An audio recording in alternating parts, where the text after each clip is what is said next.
മലയാളി താരം സഞ്ജു സാംസൺ രാജസ്ഥാൻ റോയൽസ് വിടുന്നു. 2025 IPL സീസണിന് മുന്നോടിയായി മെഗാ താരലേലം നടക്കാനിരിക്കവെയാണ് സഞ്ജുവിന്റെ കൂടുമാറ്റം. മറ്റൊരു പ്രമുഖ ഫ്രാഞ്ചൈസി സഞ്ജുവിന് നായക സ്ഥാനം ഓഫർ ചെയ്തെന്നാണ് വിവരം. നിലവിൽ രാജസ്ഥാൻ റോയൽസ് നായകനാണ് സഞ്ജു. 2 പ്രമുഖ ഫ്രാഞ്ചൈസികളാണ് സഞ്ജുവിന് വേണ്ടി രംഗത്തുള്ളത്. റോയൽ ചലഞ്ചേഴ്സ് ബംഗളൂരുവാണ് നായക സ്ഥാനം ഓഫർ ചെയ്തുകൊണ്ട് സഞ്ജുവിനായി ആദ്യ നീക്കം നടത്തിയത്. ഡുപ്ലസിനെ നിലനിർത്താത്തതിനാൽ RCBക്ക് ഒരു നായകനെ ആവശ്യമാണ്. ദിനേശ് കാർത്തിക് വിരമിച്ചതിനാൽ RCBക്ക് വിക്കറ്റ് കീപ്പർ പൊസിഷനിലേക്കും ആളെ വേണം.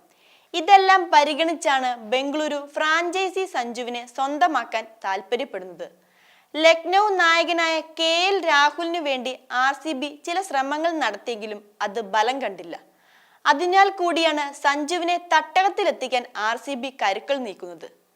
ചെന്നൈ സൂപ്പർ കിങ്സും സഞ്ജുവിനെ സ്വന്തമാക്കാൻ ശ്രമിക്കുന്നുണ്ട്. മഹേന്ദ്ര സിംഗ് ധോണി അടുത്ത സീസണിൽ കളിക്കുമോ എന്ന കാര്യത്തിൽ ഉറപ്പില്ല. അതിനാൽ വിക്കറ്റ് കീപ്പർ ബാറ്റർ പൊസിഷനിലേക്കും പരിചയ സമ്പത്തുള്ള ഒരു താരത്തെ വേണം. ഇന്ത്യൻ താരത്തെ തന്നെയാണ് ചെന്നൈ ആഗ്രഹിക്കുന്നത്. സഞ്ജു സാംസൺ, ഋഷഭ് പന്ത് എന്നിവരാണ് ചെന്നൈയുടെ പരിഗണനയിൽ ഉള്ളത്. സഞ്ജുവിനെ ലഭിക്കുകയാണെങ്കിൽ ഋതുരാജ് ഗെയ്ക്വാദിനെ നായക സ്ഥാനത്ത് നിന്ന് മാറ്റണമെന്ന ആലോചനയും ചെന്നൈക്കുണ്ട്. ഈ വീഡിയോ നിങ്ങൾക്ക് ഇഷ്ടമായാൽ ലൈക്ക് ചെയ്യുക. കൂടുതൽ വീഡിയോകൾക്കായി യോഗനാഥം ന്യൂസ് ചാനൽ സബ്സ്ക്രൈബ് ചെയ്യുക.